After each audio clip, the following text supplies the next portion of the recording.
వరలక్ష్మి. వరలక్ష్మిలో వర అని కొంతమంది పిలుస్తారు, లక్ష్మి అని కొంతమంది పిలుస్తారు, వరలక్ష్మి అని కొంతమంది పిలుస్తారు. వరాలో 13వ నంబర్ ఉంది, 4 అక్షరాలు. 4 అక్షరాల జీవితం ఉంటే కష్టాలే ఉంటాయి, సుఖాలు చాలా చాలా తక్కువ. 10% సుఖం, 90% కష్టం. వర. లక్ష్మిలో చదువు బాగుంది, జాబ్ బాగుంది, బిజినెస్ బాగుంది, ఇంట్లోపల భార్యాభర్తల సంబంధాలు బాగాలేవు. 18 అంటే కుటుంబం. కుటుంబంలో క్లోజ్గా ఉండేది భర్తతో. సో లక్ష్మికి భర్తతో అశాంతి, కొట్లాట్లు, విడాకులయ్యే ఛాన్స్. మొత్తం వరలక్ష్మి తీసుకుంటే ఏ ఏ ఏ ఐ. ఏ అంటే 1, ఏ అంటే 1, ఏ అంటే 1, ఐ అంటే 9.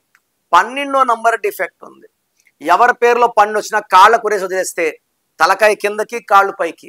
అన్ని చూడగలరు కానీ కంట్రోల్ చేయలేరు. దీని reverse number, victim number, sacrifice number అంటారు, దీన్ని హ్యాంగ్డ్ మ్యాన్ అంటారు. సో మీ పేరులో 12వ నంబర్ ఉంటే జాగ్రత్త పడండి. సర్టిఫికెట్లో మార్పులు అవసరం లేదు. మీ పేరులో ఒక అక్షరం మార్చి మెయిన్ డోర్ పెట్టుకొని పంచభూతాలని పిలిచి రక్షణ కోరండి.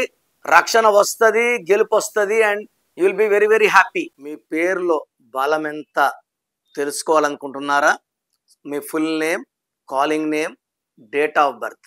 నా పర్సనల్ వాట్సాప్ నంబర్ 9951119719 లేదా స్క్రీన్లో కనిపించే నంబర్స్కి మీరు డీటెయిల్స్ పెడితే 24 అవర్స్లో రిప్లై వస్తుంది. మీ పేరు బాగుంటే మీరు లక్కీ. పేరులో రాంగ్ నంబర్స్ ఉంటే లేట్ చేయకండి. Take my appointment as early as possible. మీ పేరులో బలం తెలుసుకోవాలి అనుకుంటున్నారా? న్యూమరాలజీ ప్రకారం మీ పేరులో స్వల్ప మార్పులు చేసుకోవాలి అనుకుంటే మీ full name, date of birth screen పైన కనిపిస్తున్న నెంబర్కి వాట్సాప్ చేసి డాక్టర్ కిరణ్ నెహ్రూ గారి అపాయింట్మెంట్ తీసుకోండి.